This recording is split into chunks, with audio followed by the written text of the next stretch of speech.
Muy buenos días. Siguiendo con el tema de proteínas fluorescentes, el día de hoy veremos algunas de sus aplicaciones con mucho mayor énfasis que en el anterior video. Resalta de las proteínas fluorescentes pues esa capacidad de emitir luz y por lo tanto las aplicaciones que tiene en microscopía, especialmente en microscopía confocal. Un microscopio confocal es el que rutinariamente se usa para hacer estudios con proteínas fluorescentes. Este es un diagrama de uno de estos microscopios en donde la fuente de luz de excitación está en un ángulo de 90 grados respecto a donde tengo la muestra. Mi muestra está aquí. Se emite luz, rebota en un espejo, llega a la muestra, excita a las proteínas y estas emiten su luz que se detecta aquí, se digitaliza una imagen y se calculan ciertos parámetros relacionados con la fluorescencia. Entonces, lo que vamos a ver en este video son esencialmente resultados generados a través de la o a partir de del uso de un microscopio como este. Por ejemplo, podemos usar proteínas fluorescentes y microscopía para ver microorganismos en su hospedero. En este caso, el microorganismo que yo quiero ver lo voy a transformar genéticamente con una proteína fluorescente, la que yo quiera, en este caso GFP, y va a ir regulada por un promotor constitutivo, que ya en el canal habíamos mencionado que un promotor constitutivo es aquel que funciona en todo momento y en todo lugar. Entonces habrá frecuentemente transcripción de GFP y por lo tanto acumulación de la proteína que mientras tenga luz de excitación estará emitiendo. Vemos aquí un ejemplo en el que se transformó a la bacteria Micromonospora, que es una bacteria asociada a raíces de ciertas plantas. Aquí represento una célula de esta bacteria sin transformar y aquí una vez que se transformó con algo como esto. Entonces empieza a emitir luz verde, obviamente cuando le excito. ¿Y de qué me sirve esto? Que yo puedo seguir en in vivo la colonización de esta bacteria en las raíces. Es una técnica no destructiva. Es una de las grandes ventajas. Y no solamente con una bacteria puedo hacer esto, también lo puedo hacer con un hongo. Y aquí vemos un ejemplo de transformación de Magnaporte orice, que es un hongo patógeno de plantas de arroz que se transformó con algo como esto que tenemos aquí, un promotor constitutivo, una proteína fluorescente, y al transformarse pues empieza a emitir luz verde cuando le excito. Entonces, estos hilitos que vemos aquí delatan el crecimiento del hongo cuando está invadiendo raíces de arroz también. Las proteínas fluorescentes también las podemos utilizar para resaltar o para marcar tejidos específicos o células especializadas. ¿Cómo le hacemos? A mi proteína fluorescente la voy a fusionar a un promotor tejido específico para que solamente en un grupo de células particulares esto se exprese. Entonces transformo a mi organismo de interés, vamos a seguir con ejemplos en plantas, y entonces el DNA pues estará en todos los tejidos, ¿no? Como estos que tenemos acá. Pero si es un promotor tejido específico el que estoy usando, esto solamente funcionará en un tipo de células en particular. Entonces, en este tipo de células es donde veremos fluorescencia. Y como ejemplo, les presento la visualización de células guardia, que son las células que constituyen los estomas, estas estructuras en la superficie de las hojas que abren y cierran y tienen que ver con el intercambio gaseoso. ¿Qué se hizo en este caso? Se utilizó un promotor de un gen que nada más se expresa en las células guardia y se fusionó a la proteína verde fluorescente de tal manera que la fluorescencia solamente se acumula en las células guardia, y aquí tenemos los ejemplos. Vemos claramente a las células guardia, a los estomas, emitiendo luz verde. Esta es una hoja de Arabidopsis. Este es un ejemplo en papa o patata. Incluso esta microscopía de fluorescencia la podemos conjugar con microscopía de campo claro para ver las otras células epidérmicas en donde no hay fluorescencia, solamente limitada la fluorescencia a los estomas o las células guardia. Este es otro ejemplo de tejido específico. Para ello vamos a cambiar de modelo utilizando a la mosca de la fruta o Drosophila. En este caso sabemos que hay un gen que se llama eyeless, el cual tiene que ver con el desarrollo de los ojos. Este es un ojo normal de una mosca wild type, pero la ausencia de este gen, o digamos una homocigota recesiva, pues compromete el desarrollo de los ojos y se obtienen estos fenotipos. Entonces es posible que este gen, si tiene que ver con el desarrollo de esta estructura anatómica, pues sería obvio pensar que el gen se está expresando aquí, ¿no? Entonces una manera de comprobar esto es fusionando el promotor de este gen a una proteína fluorescente. En este caso se usó GFP y podemos ver cómo la fluorescencia se limita a los ojos de la mosca, confirmando así el patrón de expresión de este gen. Estos son estrategias que se usan para saber más acerca de la función de los genes, de sus patrones de expresión, etc. También podemos usar proteínas fluorescentes para hacer estudios de localización subcelular. Vamos a tomar como ejemplo a estas dos proteínas, BRI1 y BAT1. Son proteínas de membrana. BRI1 es el receptor de brasinosteroides. Estos brasinosteroides, los represento aquí con esta estrella azul, son hormonas vegetales. Entonces, como buena hormona, pues hay un receptor que sensa esa hormona y en función de esa percepción, la célula toma una decisión. Pero este evento de percepción de la hormona es crucial. Y para eso se requiere esta proteína, pero no actúa sola.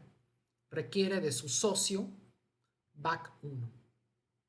Ambas proteínas están en membrana, pero están sujetas a endocitosis. Quiere decir que en algún momento estas proteínas se desprenden de la membrana, se cargan en endosomas para degradarse. Y este modelito que representamos aquí con esta caricatura, lo sabemos gracias al empleo de proteínas fluorescentes. Vean aquí cómo lo primero que se hizo fue fusionar el gen, ya sea de BRI1 o de BAC1, a la proteína cianofluorescente, de tal manera que se obtienen estas dos proteínas híbridas, en donde CFP está fusionada al C-terminal. En este caso, el C-terminal de estas proteínas está apuntando hacia el citoplasma, o sea, está dentro de la célula. Y cuando usamos un microscopio confocal para analizar protoplastos, es decir, células sin pared que tienen estas proteínas, este es el resultado. Vemos la periferia de estos protoplastos que delatan que estas proteínas se acumulan en la membrana, pero quedan huequitos que no son en donde no se ve señal de fluorescencia, ¿no? Y una explicación es porque se están desprendiendo para canalizarse por endocitosis. Y para eso se usó el siguiente experimento. Solamente voy a mencionar a BRI1, en donde se fusionó a la proteína amarilla fluorescente, pero se combinó con una tinción también fluorescente que es FM464, que es una tinción que se une a los lípidos. Recordemos que un endosoma es como una bolsita. Esa bolsita pues son lípidos que secuestran o que contienen a las proteínas que en algún momento se van a degradar. Entonces, si hacemos una microscopía mucho más detallada, vemos aquí a la membrana, la señal de este color amarillo indica la presencia de BRI1, pero vemos estos puntos que no están en la membrana, internos, que sugerirían que la proteína está entrando a un endosoma. ¿Cómo podemos demostrar esto? Con tinciones simultáneas con FM464 vemos estos puntos rojos que colocalizan con la proteína amarilla que está fusionada a BRI1.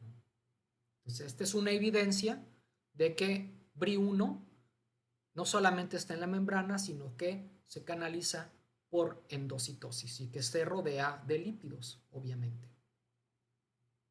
Vamos a ver otro ejemplo de localización subcelular, porque sí es importante que quede claro que el empleo de proteínas fluorescentes no es una técnica destructiva, entonces yo puedo seguir en tiempo real y hacer manipulaciones en ese momento del ser vivo para ver qué pasa con esta proteína. En este caso vamos a ver otra proteína que de hecho tiene que ver con brasinosteroides, que es BZR1, que se fusionó a la proteína cianofluorescente, CFP, con un promotor constitutivo y se hicieron observaciones en raíces. Esta proteína se encuentra en el núcleo y en el citoplasma. ¿Cómo lo sé? Por observaciones en las raíces. Vean estas señales muy claritas de los núcleos, aquí donde va el cursor, muy densas, que denotan que efectivamente la proteína se está acumulando en el núcleo, pero vemos señales de fluorescencia fuera del núcleo, que implican una acumulación citoplásmica. Pero para que quede más claro, se hicieron experimentos adicionales con la proteína BZR1, pero ya no fusionada a CFP. Los autores de esta investigación decidieron usar GFP para demostrar que no solamente está tanto en citoplasma como en núcleo, sino que migra o transita de núcleo a citoplasma. Este movimiento del núcleo al citoplasma de la proteína BZR1 no es, digamos, autónomo, requiere de una proteína adicional que se llama BIN2. Esta proteína es una proteína sinasa. Aquí en el canal hay un par de videos de sinasas que pueden consultar para que quede más claro qué es lo que pasa aquí. Lo que pasa es que la proteína se fosforila en algún residuo en particular y esta fosforilación asegura que la proteína salga y se acumule en el citoplasma. Muy bien, aquí vemos señales en el núcleo de esta proteína fusión BZR1-GFP, pero cuando yo de alguna forma induzco la acumulación de BIN2, esta proteína migrará o se exporta al citoplasma. ¿Qué es lo que vemos en esta foto? Aquí prácticamente ya no hay señal en el núcleo, es meramente citoplásmica. Y esto se da por la actividad de BIN2 que fosforila a mi proteína BZR1. Y para que quede más claro que hay este exporte nuclear, se utilizó una droga que se llama leptomicina B. Es una droga que impide el exporte nuclear. Sabemos que esta droga se pega en una proteína particular, es efectiva en animales, en plantas, en hongos, la conocemos bien. Y bueno, si añadimos esto a los protoplastos que expresan esta proteína, vemos que no obstante la presencia de BIN2, la proteína se queda en el núcleo, siendo esta una evidencia de el tránsito núcleo citoplásmico de esta proteína, que es posible, insisto, gracias a la fusión y al empleo de las proteínas fluorescentes. Ahora vamos a ver un ejemplo, pero ya combinando dos seres vivos. Sabemos que hay plantas susceptibles a ciertos hongos y estos hongos lo que hacen es producir esta especie de algodoncillo en las células, en la superficie de las hojas.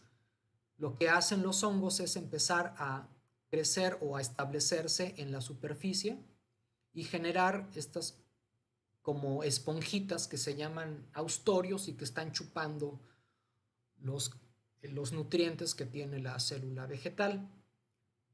Esto ocurre cuando la planta carece de ciertos genes que se llaman RPW1 8, pero cuando tienen estos genes, los productos, es decir, las proteínas, migran a través del sistema de endomembranas, migran a través de vesículas hacia el punto de contacto y rodean al hongo, generando una especie de barrera protectora que impide que esto siga desarrollándose.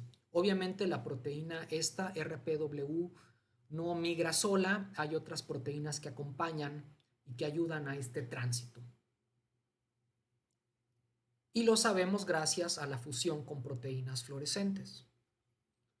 Aquí vemos fotos de una superficie, de una epidermis de una hoja. Aquí estamos, digamos, delimitando una célula epidérmica y aquí vemos el punto de contacto del hongo. Es un hongo que se llama Golobinomyces y se hicieron experimentos en plantas que expresan dos proteínas distintas.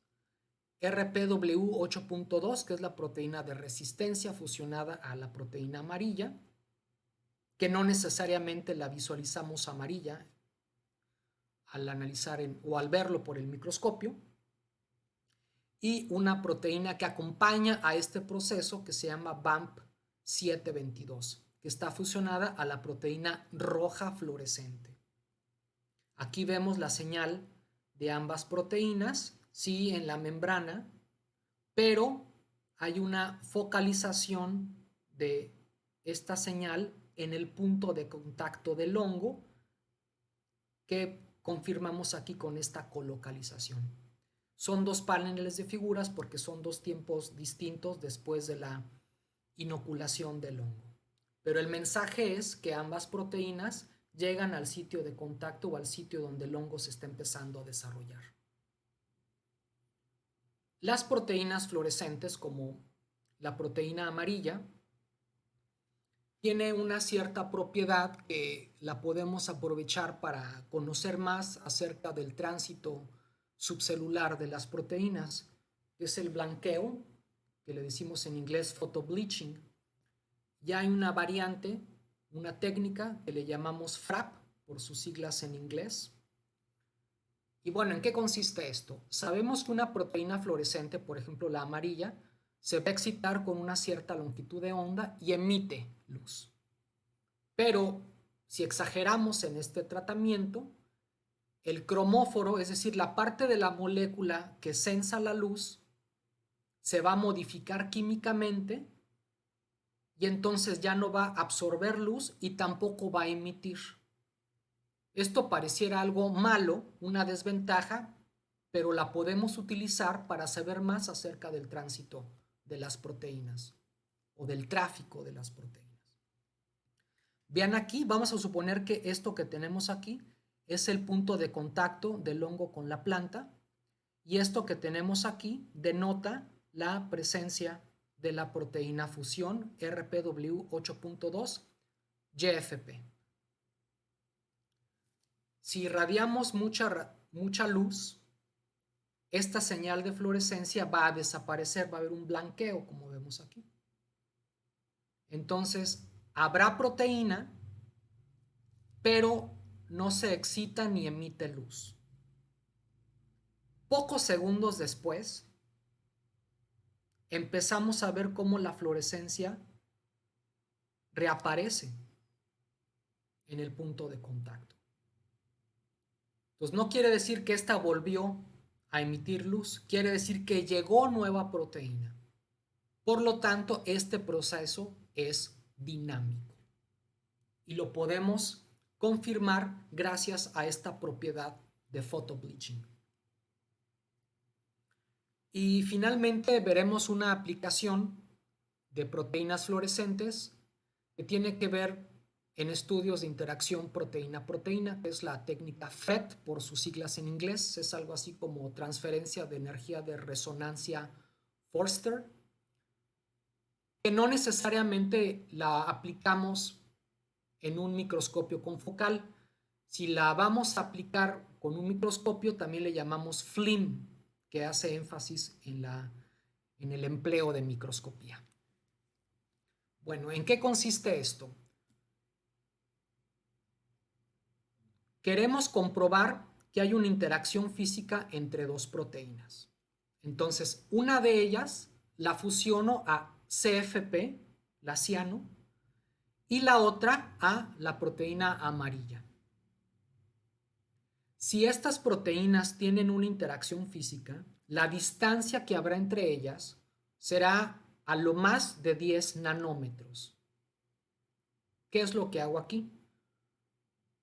Coexpreso ambas proteínas y excito al complejo con esta longitud de onda, que es la longitud de onda de excitación de la cianofluorescente.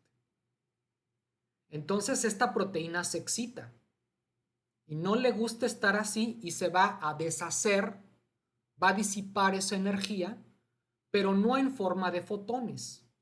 Le pasa la energía a la proteína amarilla, la cual se excita, no le gusta estar así y libera energía, ahí sí, en forma de radiación electromagnética de una longitud de onda mayor, que es obviamente una menor energía de la que entró aquí. Pues este principio lo puedo utilizar para confirmar la interacción dinámica entre proteínas, ya que muchos complejos que se forman en la célula se forman y se disocian, se forman y se disocian, y a veces es complicado verlos por otras técnicas, y con el FRET pues se tiene cierta garantía o cierta resolución de que esto sea evidente. Y aquí les presento un ejemplo ya práctico. En este caso queremos confirmar la interacción de estos dos factores transcripcionales, LHW y TMO5, que es Target of Monopteros. Ambos son factores transcripcionales, y como esta TMO5 hay en las plantas proteínas muy parecidas. Aquí vemos la señal de LHW fusionada a CFP, que sería esta, en el núcleo de células o de protoplastos vegetales. Y esta señal amarilla es el socio de interacción, que en este caso sería esta proteína TMO5-like 1, también en el núcleo. Pero para confirmar la interacción se tienen que hacer ciertas adecuaciones en el microscopio confocal para confirmar que la emisión de luz amarilla está dada por la transferencia en energía de CFP, que es posible gracias a que está físicamente muy cerca. Y para eso se generan este tipo de gráficas en donde vemos estos valores. Estas gráficas que tenemos aquí están indicando que hay una emisión de esta proteína gracias a que esta proteína está donándole la energía que necesita para emitir, ¿no? Y se da en el caso de LHW con TMO5 y con otras proteínas muy similares, pero no con este control en donde LHW fusionada a CFP se coexpresa con otra proteína que ni al caso, ¿no? Entonces ahí no hay una transferencia de energía.